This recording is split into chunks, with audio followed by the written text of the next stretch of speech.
तो guys video को like कर दीजिए, चैनल को सब्सक्राइब कर दीजिए और बेल आइकन दबा के ऑल पे क्लिक कर दीजिए ताकि आप हमारी वीडियो मिस ना कर पाएँ।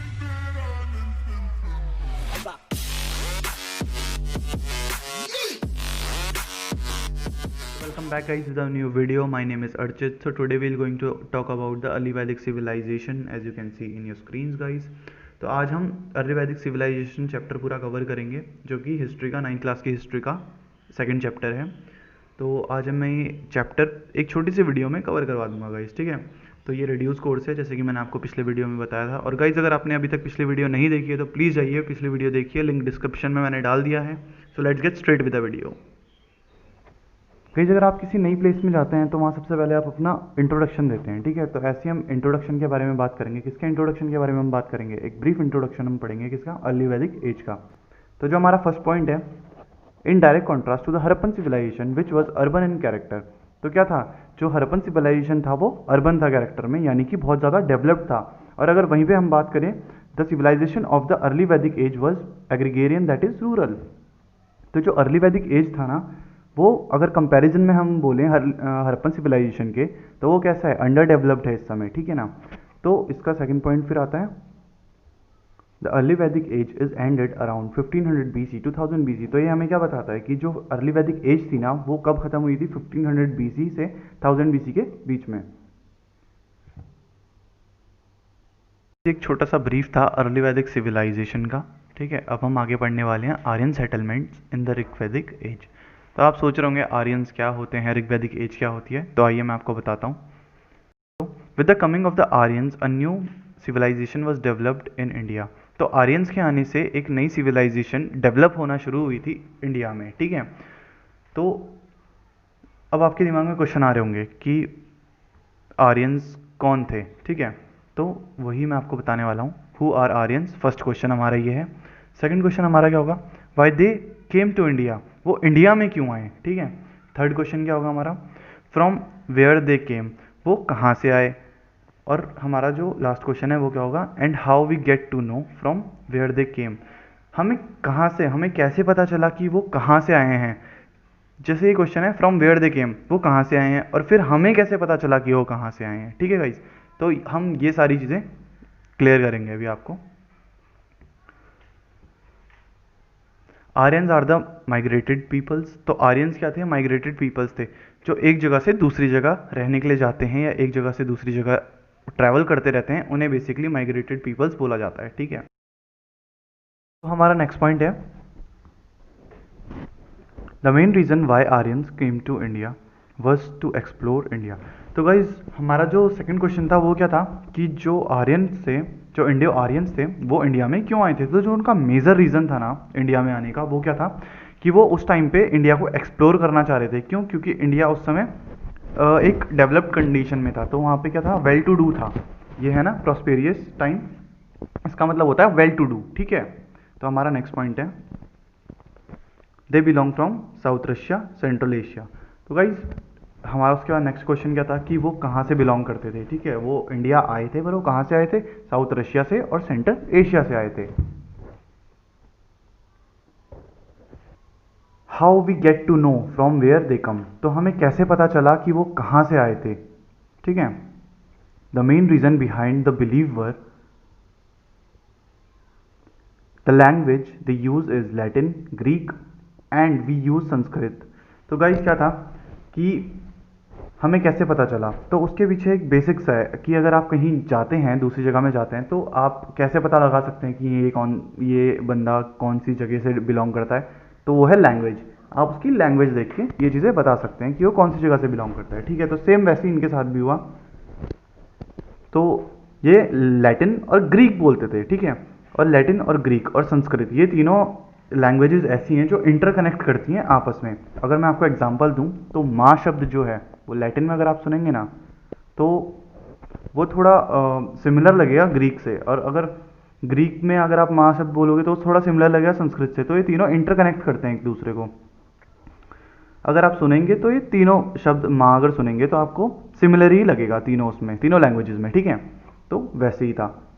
तो हमारा नेक्स्ट पॉइंट है मैक्स मुलर। तो गाइज आप सोच रहे होंगे कि अब ये थ्योरी किसने दी, तो उसका आंसर है मैक्स मुलर। तो मैक्स मिलर एक फिलोसोफर थे जिन्होंने ये थ्योरी दी थी इंडो आर्यंस की। ठीक है गाइस, जब हम बात करने वाले हैं सोर्सेज की, the Vedic literature of the Aryans is divided into two broad categories. ठीक है, तो आर्यंस के जो वैदिक लिटरेचर थे वो दो ब्रॉड कैटेगरीज पे डिवाइडेड थे। अर्ली वैदिक लिटरेचर जो कि 1500 बीसी से 1000 बीसी तक था। लेटर वैदिक लिटरेचर जो 1000 बीसी से 600 बीसी के बीच में था।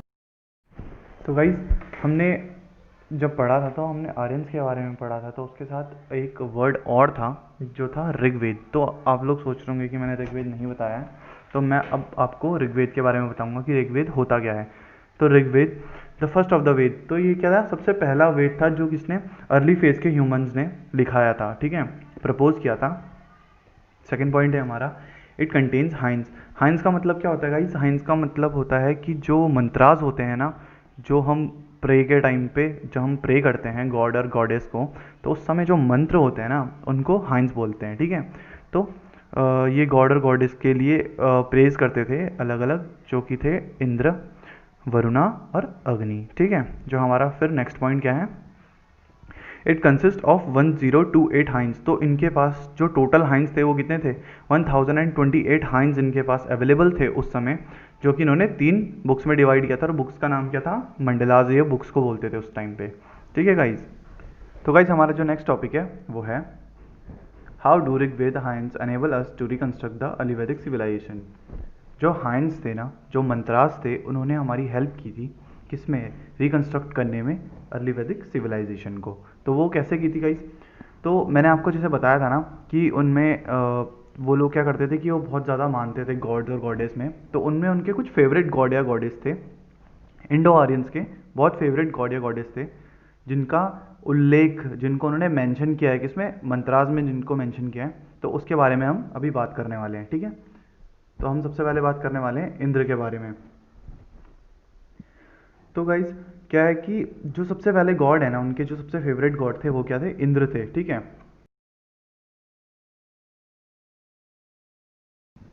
तो वो क्या थे ना गाइज, वो उनके बहुत ही ज़्यादा फेवरेट गॉड हुआ करते थे। रेन गॉड अगर मैं बोलूँ, क्योंकि इंद्र जैसे कि आपको पता है he considered to be rain god, यही हमारा सेकंड पॉइंट है। तो वो उनको रेन गॉड बोलते थे, और वो क्यों बोलते थे वो हमारा थर्ड पॉइंट में। रेन क्लाउड्स, तो गाइस जो रेन और क्लाउड्स होते थे ना, वो बहुत ही ज़्यादा इंपॉर्टेंट रोल निभाते थे किसमें? एग्रीकल्चर में। तो जैसे मैंने अभी आपको बताया, जो अर्ली वैदिक सिविलाइजेशन है ना, वो मेनली क्या है? एग्रीकल्चर के ऊपर बेस्ड है। ठीक है, उसमें जो मेन है ना वो एग्रीकल्चर है, जैसे स्टार्टिंग में भी उसमें लिखा हुआ था एग्रीगेरियन। तो इसी वजह से हमारा जो नेक्स्ट पॉइंट फिर वो क्या है? Rigveda, the god Indra also called Purandar, breaker of forts, they believe that the destroy the enemies. तो गाइज इसका मतलब क्या है? जो ऋग्वेद आर्यंस थे वो बिलीव करते थे, वो मानते थे कि जो लॉर्ड इंद्र है ना, वो क्या करेंगे? वो उनके एनिमीज को डिस्ट्रॉय कर देते हैं। ठीक है, तो इसके चलते उन्होंने ना उनका नाम क्या रख दिया था? परांद्र रख दिया था। परांद्र का मतलब क्या होता है? The breaker of Ford. भाई जैसे कि मैंने अभी आपको थोड़ी देर पहले बताया था कि इनके कुछ फेवरेट्स और कुछ ऐसे गॉड्स थे जिनको ये ज़्यादा इंपॉर्टेंस देते थे। तो फर्स्ट तो इंद्र, जैसे कि अभी मैंने आपको एक्सप्लेन किया है। सेकंड क्या है? इंद्र के बाद जो आता था या फिर मैं बोलूँ जो आती थी, वो क्या थी? गॉडेस अग्नि थी। तो उसको, गॉडेस अग्नि को ये एक अवतार मानते थे कि वो एक मैसेंजर थी, वो हेल्प करती थी, एक मैसेंजर थी। किस चीज़ की मैसेंजर थी वो मैं आपको भी बताऊंगा। वो मानते थे कि वो मैसेंजर थी किसके लिए? जो कि हवन होता है ना, उस पे हम जैसे मिल्क, ग्रेन, घी उस टाइम पे चढ़ाते थे। हम आज के टाइम पे भी जब हवन करते हैं तो उसमें कुछ चढ़ाते हैं। तो ये माना जाता है कि अग्नि एक डायरेक्ट मैसेंजर थी गॉड की। ठीक है, तो वो सारी चीज़ें गॉड को जाके दे देती थी, या उनको जाके प्रेजेंट करती थी वो सारी चीज़ें। वो एक मैसेंजर थी, उनको एज अ मैसेंजर मानते थे वो लोग। ठीक है, so guys, our next point is there are so many references to the cow and the bull in the ऋग्वैदिक हाइंस। तो जो ऋग्वैदिक हाइंस थे, जो मंत्रास थे, उस पर जो मेनली रेफरेंस दिया गया था वो काउस को और बुल्स को बहुत ज़्यादा दिया गया था। वो क्यों दिया गया था? कि जो बुल्स होते हैं ना, वो उनके एग्रीकल्चर में काम आ जाते थे, हल लगाने के काम आ जाते थे। ठीक है, तो वो फार्मिंग के बहुत ज़्यादा काम आ जाते थे। सेकंड, काउस क्यों काम आती थी उनको? तो काउस उनको किस चीज़ के लिए काम आती थी? उनकी जो वेल्थ थी ना वो उसको बढ़ाती थी। फॉर एग्ज़ाम्पल जैसे आज के टाइम पे हम दूध खरीदते हैं, तो उस टाइम के भी लोग ऐसे ही दूध खरीदते या बेचते होंगे। तो इसकी वजह से क्या, काऊ उनको एज अ वेल्थ के लिए काम आती थी। तो गाइज अगर हम बात कर रहे हैं अर्ली वैदिक सिविलाइजेशन की और इसमें कास्टिज्म ना हो तो ऐसा मतलब ये अर्ली वैदिक सिविलाइजेशन ना बहुत इनकम्प्लीट सा लगेगा। तो हम इसमें बात करते हैं कि the four order of society, जो फोर ऑर्डर थे सोसाइटी के जिनकी वजह से सोसाइटी रन करती थी, वो क्या क्या थे, ठीक है। और इनको हमें कैसे पता चला कि कुछ चार ऑर्डर भी थे सोसाइटी के। तो जो सबसे पहला ऑर्डर हमें बताया गया था या पता चला था, वो कहाँ से चला था कि जो इनके मंत्राज हुआ करते थे उसमें इन चीज़ों का रेफरेंस था, उनमें इन चीज़ों का उल्लेख किया गया था, ठीक है। तो जो सबसे पहला हमारा है वो है द प्रीस्ट। और इनको कैटेगराइज कैसे किया गया था कि जो लोग जिनके पास नॉलेज अच्छी होगी, जो अच्छे से प्रे कर सकते हैं, जिनको जो अच्छे से पढ़ा सकते हैं ना, उनको द ब्राह्मण्स और द प्रीस्ट में इनको डिवाइड कर दिया गया था, ठीक है। और जो दूसरे थे वॉरियर्स, जिनको आर्म्स की अच्छी नॉलेज है, जो आर्म्स यूज़ करना अच्छे से जानते हैं, उनको क्षत्रियास बना दिया गया था, ठीक है। फिर जिनको इंडस्ट्री की, एग्रीकल्चर की, ट्रेड की अच्छी नॉलेज थी, वो वैश्यास। ऐसी शूद्रास जो वर्क करते थे, जो वर्कर्स थे और जो सर्वेंट्स थे, उनको शूद्रास बोलते थे, ठीक है। इनको डिवाइड कैसे करते थे ये लोग, इनको डिवाइड इनके ऑक्यूपेशन देख के इनको डिवाइड करते थे। जिस चीज़ के अंदर इनका इंटरेस्ट था, जो चीज़ ये अच्छे से करते थे ना, ये उन चीज़ों में इनको डाल देते थे, उन कैटेगरी में इनको डाल देते थे। और सबसे बड़ी बात क्या थी, ये इनको ना इक्वल वे में ट्रीट करते थे। मतलब कोई दिक्कत नहीं होती थी इन लोगों को कि अगर ये चारों लोग अगर एक साथ में खड़े हों तो इनको कोई प्रॉब्लम नहीं हुआ करती थी। जैसे आज के टाइम पे बोलते हैं कि नहीं ये छोटा काम करता है, तो ऐसा कुछ नहीं था उस टाइम पे। ये इन सबको ऐसा इक्वल ट्रीट किया जाता था और सब इनको ऐसा इक्वल ट्रीट करते थे। So that's all for today guys. आज के लिए हमारा जो अर्ली वैदिक सिविलाइजेशन है ना, वो चैप्टर हो चुका है ओवर। तो गाइज अब मैं आपको थोड़ी सी इन्फॉर्मेशन दूंगा केमिस्ट्री के बारे में। तो हम केमिस्ट्री के वीडियोस भी साथ साथ में अपलोड कर रहे हैं, ठीक है। तो आप प्लीज़ जाके देखिए वीडियोस को, आपके बहुत काम की वीडियोस है। लैंग्वेज ऑफ केमिस्ट्री हो गई, वैलेंसी कैसे फाइंड आउट करते हैं, केमिकल फार्मूला कैसे लिखते हैं, और केमिकल इक्वेशन कैसे बनाते हैं, कैसे बैलेंस करते हैं उन इक्वेशंस को।